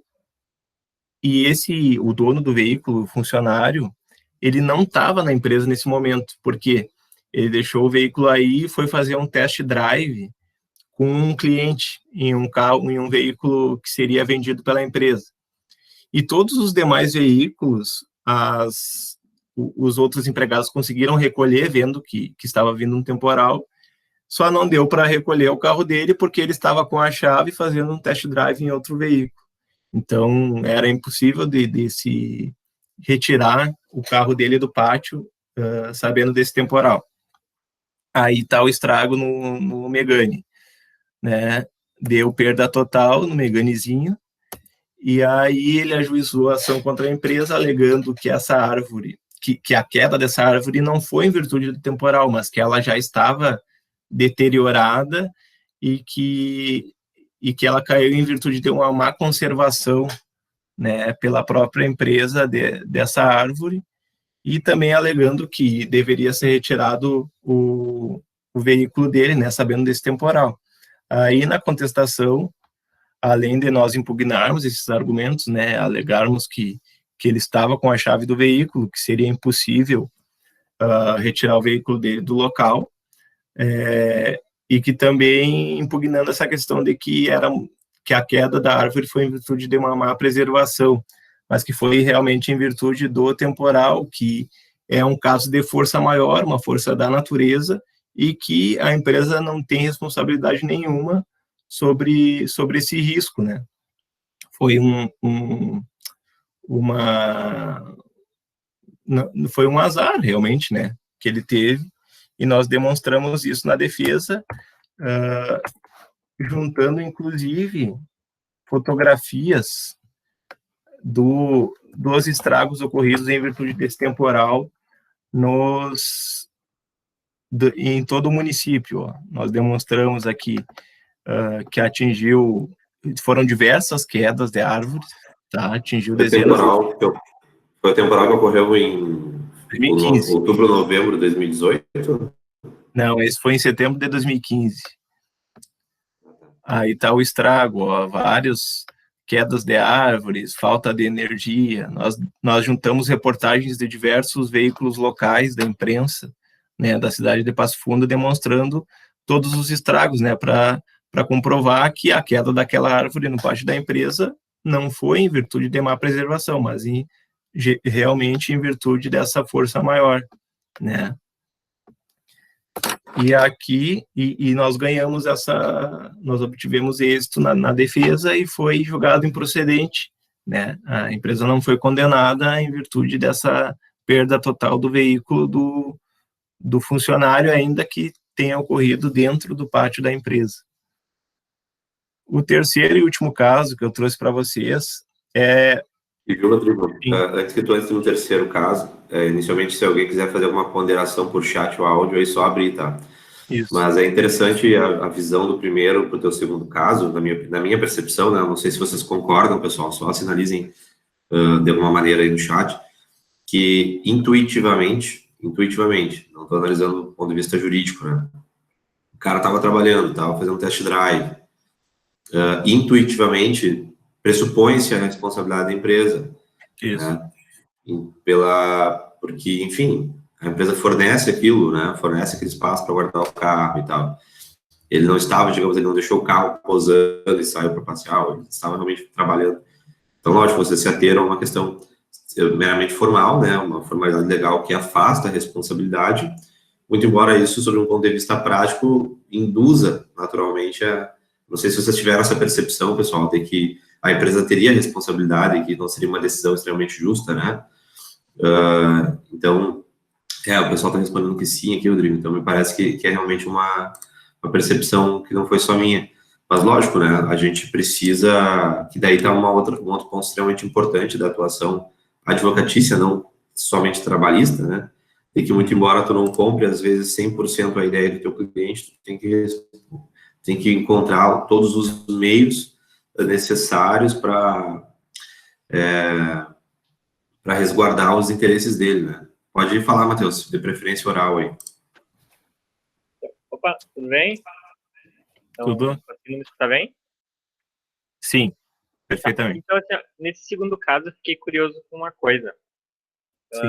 Ele pediu, no caso, que a empresa pagasse o carro dele, né? Isso. Esse processo, ele, por acaso, custou o emprego desse cara? Porque, assim, num outro caso, eu não sei se o cara tinha sido mandado embora, mas ele fez uma fraude contra a empresa. Ele agiu de má fé. Sim. E nesse caso, assim, como advogado da empresa, eles te passam até no meio de conversa, assim, como é que fica a relação depois que o funcionário processou o chefe? Uhum. Então, a grande maioria dos casos, digamos que 98% dos processos trabalhistas ocorrem após a rescisão do contrato de trabalho. É muito difícil que um funcionário ajuize ação contra a empresa ainda estando trabalhando na empresa. E muito disso ocorre por aquela questão que eu falei para vocês, dessa visão mais emotiva, né, mais emocional. Porque quando o empregado está na empresa, ele também vê como um dever seu de não cobrar valores que ele entende devidos, porque ele está com aquele emprego, né, enfim, e tem certo receio de ficar cobrando algumas coisas da empresa. E no momento em que ele sai, em que ele é dispensado, essa lógica se reverte. Ele vê a empresa como uma inimiga e busca uma espécie de vingança. E por isso que ocorrem muitos processos trabalhistas que até mesmo são indevidos, porque ele procura um advogado de cabeça quente, alega uma série de mentiras.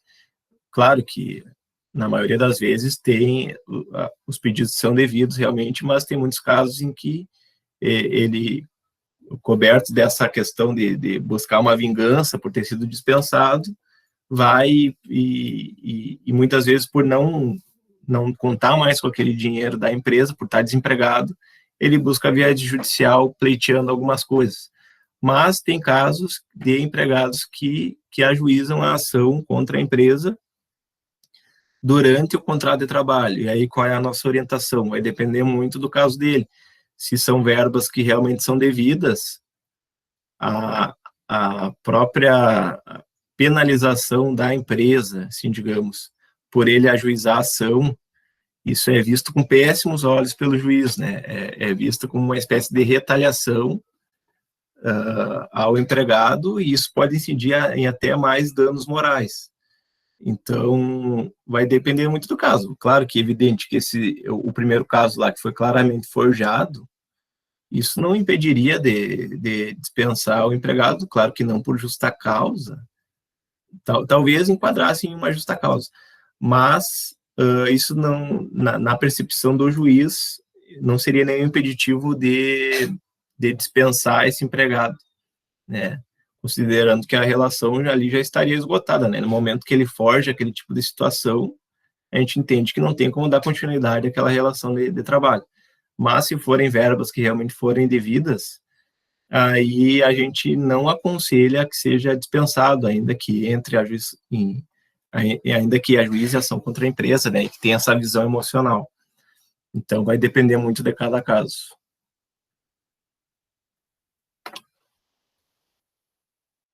Você respondia a tua pergunta?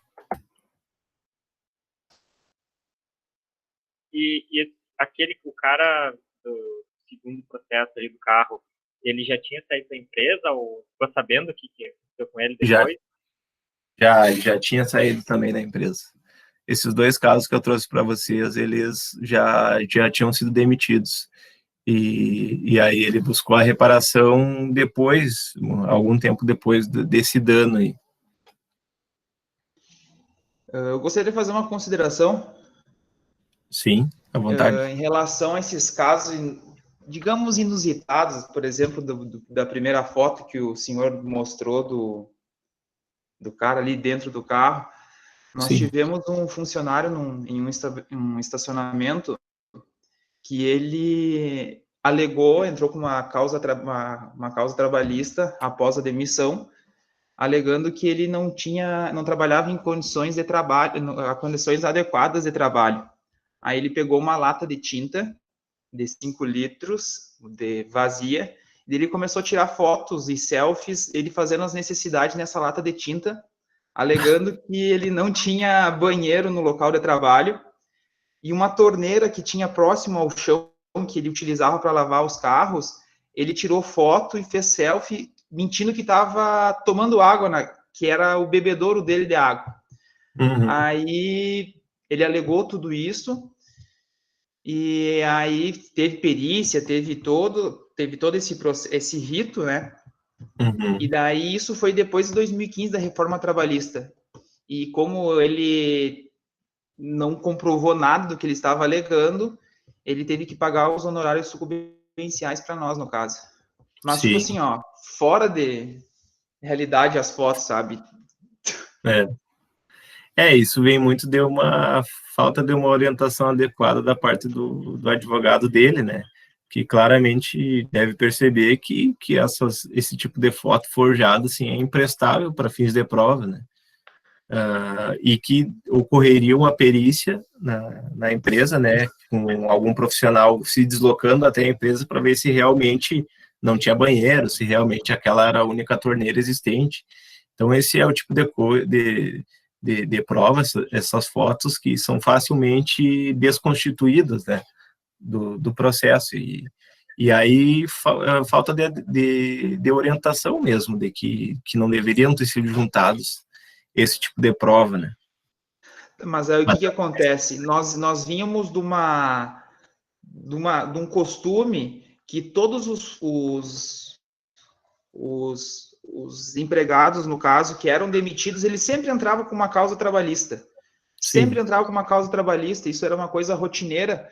E aí, graças à reforma trabalhista de 2015, isso daí mudou, né? Porque o que eles estavam pedindo, eles deveriam comprovar do que eles estavam pedindo. Então, inclusive, há estudos que diminuíram, principalmente aqui no Rio Grande do Sul, no caso, muito as iniciais, no caso, as trabalhistas, né? Sim, teve uma queda bem grande, porque justamente para evitar esse tipo de situação, né, de fazer alegações mentirosas, que aí tendo esses riscos processuais para o empregado, ele vai pensar duas vezes antes de entrar com uma ação que ele sabe que é indevida, né? Então, isso, de certa forma, auxiliou na queda desse tipo de ação que são pedidos que são sabidamente indevidos, né? Exato. Passando, então, ao terceiro caso aqui, eu trouxe para vocês, um caso de uma relação que não é de emprego. E aí, também, para ilustrar que a Justiça do Trabalho, ela possibilita que sejam ajuizadas ações, inclusive, por pessoas que não têm a carteira, o vínculo empregatício, né, não tem a carteira assinada. Esse caso, por exemplo, é um contrato de empreitada, é uma relação de trabalho e não uma relação de emprego, em que é possível, tem competência da Justiça do Trabalho para resolver essa questão. O que é o caso? Um empreiteiro, né, um mestre de obras, ajuizou a ação contra o nosso cliente, que é uma pessoa física, aliás, não é nem empresa, mas não é nem empregador, ele está sendo demandado pela relação do trabalho. Foi uma obra na casa para a construção da casa desse cliente, e o que acontece? Essa obra era regida pelo cronograma da Caixa, né? Para ele obter o financiamento, ele fez um cronograma com a Caixa em várias etapas de construção, e o pedreiro, o empreiteiro, ele deveria seguir essas etapas e cronologicamente, né? Por exemplo, para a etapa 1, 30 dias, fazer a fundação da casa, depois etapa 2, erguer as paredes, enfim, sem entrar em questões técnicas. Tinha esse cronograma.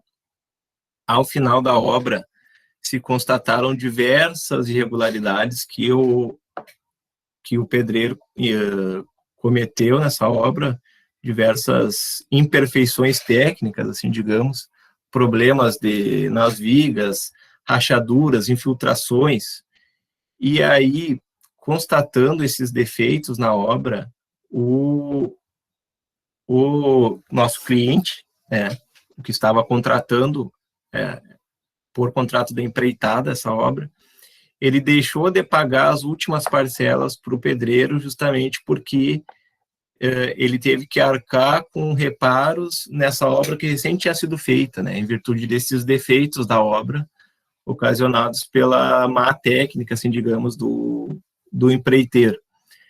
E aí, com base nesses valores que deixaram de ser pagos pela mão de obra, o empreiteiro ajuizou a ação contra o nosso cliente, buscando esses valores que não foram pagos. O que acontece? Na contestação, nós juntamos todas as fotos demonstrando todos os reparos que precisaram ser feitos, todas as imperfeições técnicas existentes nas obras. Por exemplo, aqui, ó, vou passar rapidamente as fotos que demonstram que teve diversos problemas, ó, em reparos que o nosso cliente teve que fazer, telhas mal encaixadas na parte de cima da casa, que causaram infiltrações, né, e todos os reparos que ele precisou fazer. Nós juntamos notas fiscais demonstrando todos os valores que ele precisou despender justamente para reparar essa obra que foi danificada antes mesmo de ser concluída, né? Aí nós juntamos todos os recibos dos gastos, e demonstramos dessa forma que o valor que o empreiteiro estava solicitando, que as últimas parcelas que o cliente não deixou de pagar, na verdade, esse valor era até mesmo inferior ao valor que seria devido pelo pedreiro, porque quando o empreiteiro ele faz um contrato, ali é estabelecido todas as obrigações dele, e deixando ele de cumprir, até mesmo esse contrato de empreitada tinha previsto uma multa contratual em caso de imperfeição da obra. O meu cliente ele poderia exercer a chamada exceção do contrato não cumprido, que é quando uma das partes deixa de arcar com todas as suas obrigações, há uma correspondência de que a outra parte também não irá arcar com parte das suas obrigações. Então, ele deixou de pagar as 2 últimas parcelas do contrato em virtude dessas imperfeições, e nós juntamos na defesa todas essas falhas técnicas, né, existentes na obra, e a fim de demonstrar, e juntamos notas fiscais também, demonstrando que os valores com que o nosso cliente teve que arcar eram muito superiores, até mesmo, ao valor devido ao empreiteiro. E nós comprovamos isso no processo, mediante fotos, mediante notas fiscais. A juíza também entendeu que era necessário realizar uma perícia técnica na obra, e o perito, que é um engenheiro civil, foi lá e constatou que realmente tinha muitas falhas técnicas nessa obra pelo empreiteiro, e aí nós demonstramos que o valor cobrado pelo empreiteiro não era devido, porque o cliente teve que gastar muito mais em virtude desses defeitos na obra, né? Então, essa aqui foi uma outra ação julgada totalmente improcedente, que nós obtivemos êxito em 100%, porque justamente nós tivemos esse cuidado na contestação, desde o início do processo, de comprovar que se tinha consciência de que não havia sido pago determinado valor, mas comprovando um outro fato que demonstra o porquê que não havia sido cumprido, né? E aí nós, mediante provas bem corroboradas, bem explicadas ao juiz, nós obtivemos êxito total nessa ação, foi julgada completamente improcedente. Bom, meus queridos, esses foram os casos que eu trouxe para hoje. Devido ao avançar da hora, vou abrir para perguntas aqui, se tiver mais alguma. Agradeço desde já a oportunidade de falar com vocês, foi uma manhã muito produtiva, e fico à disposição aí se alguém tiver mais alguma consideração para fazer. Agradeço ao Juarez também pelo convite. Capaz, Rodrigo, eu que agradeço aí a disponibilidade. A Vitória já está dizendo aí que eu ia ter que deixar sem almoço. Mas é isso aí, já avançamos bastante no horário, mas eu acho que valeu a pena, né? Temos aí apenas 13 alunos que ficaram até o final, mas o caminho é esse mesmo, a gente tem que ir tocando e tentando verificar. Vocês podem ir, pessoal, quiserem por áudio falar mais alguma coisa, ou só fazer um agradecimento, alguma coisa no chat aí, pode fazer para o Rodrigo. Mas eu só queria realmente enfatizar aí que é muito importante, eu acho, trazer essa visão, né, de uma outra pessoa que também tem ampla atuação na área trabalhista, porque realmente muda a visão, né, não significa que um é mais certo do que o outro, mas é necessário, importante a gente ter essa pluralidade de pensamentos, porque não existe realmente uma vertente somente correta, né, e essa visão contrária já pode trazer para vocês algo que acho que eu e o Rodrigo a gente tem muito bem estabelecido na nossa atuação profissional, que é ser ponderado, que é ter o culhão no momento que um cliente chega para ti e dizer, eu quero processar, eu quero ir a ferro, eu quero contestar, eu quero brigar, e dizer, olha, esse caminho eu posso te representar, mas esteja ciente de que a chance de sucesso é mínima, né?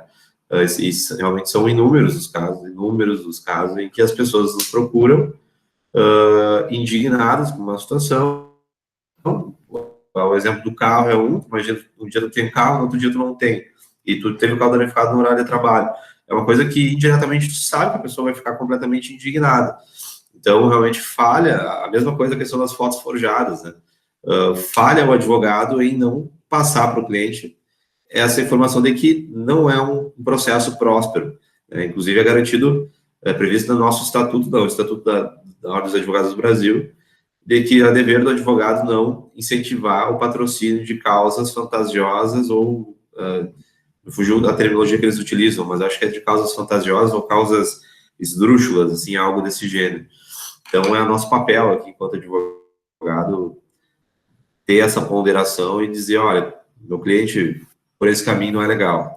Se tu quiser, e eu muitas vezes, semana passada eu tive uma situação que não era trabalhista, era civil, mas eu falei para o cliente bem o seguinte, eu compro a causa contigo, a gente entra, se o senhor compreender que o senhor está fazendo isso para mostrar para a pessoa que ela realmente foi sacana contigo, porque indenizatório o senhor sabe que não vai levar, a jurisprudência afasta. Mas eu entendo, o cara errou contigo, a gente entra com a ação. Mas eu preciso que o senhor saiba disso.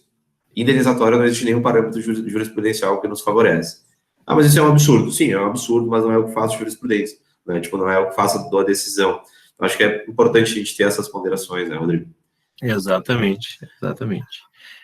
São questões, assim, que a gente tem que pensar e tratar com o cliente desde o início, né? Ele veio, se é um cliente fixo ou se é um cliente que veio nos procurar para aquela causa específica, a gente tem que analisar aprofundadamente desde o início e deixar ele consciente de todas as possíveis soluções para aquele caso. Claro, a gente não tem como dizer assertivamente o que vai ocorrer, porque é bem aquele ditado. Na atuação profissional, a gente percebe bem que aquele ditado de que cada cabeça é uma sentença, né? Ele realmente se aplica na realidade, porque a gente nunca sabe o que o juiz vai decidir. Mas a gente tem a possibilidade de analisar riscos, e esses riscos que vão definir para o cliente se a determinada estratégia de defesa vai ser exitosa ou não. Então, é muito importante ter essa análise prévia, esse planejamento desde o início do processo.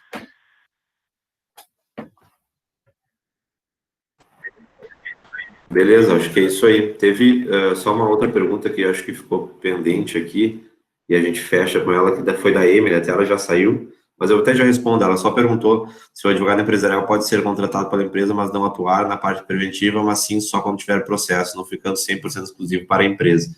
Isso com certeza, sim, né? Pode ser contratado, no momento que tu é contratado por uma empresa, tu pode tanto fechar um contrato contínuo, né, com atuação mensal vinculado, assim como tu pode atuar conforme o caso, né? Eu não tenho cultura de responder processo trabalhista, minha empresa é organizada, não convém para mim uma assessoria fixa, faz a contratação para o ato, né, Rodrigo? Exatamente. Isso acontece bastante com frequência também, de buscar o patrocínio da causa, assim, digamos, de causas específicas, justamente por não ter essas grandes demandas na parte trabalhista. Então tá, Patrick, quer falar alguma coisa?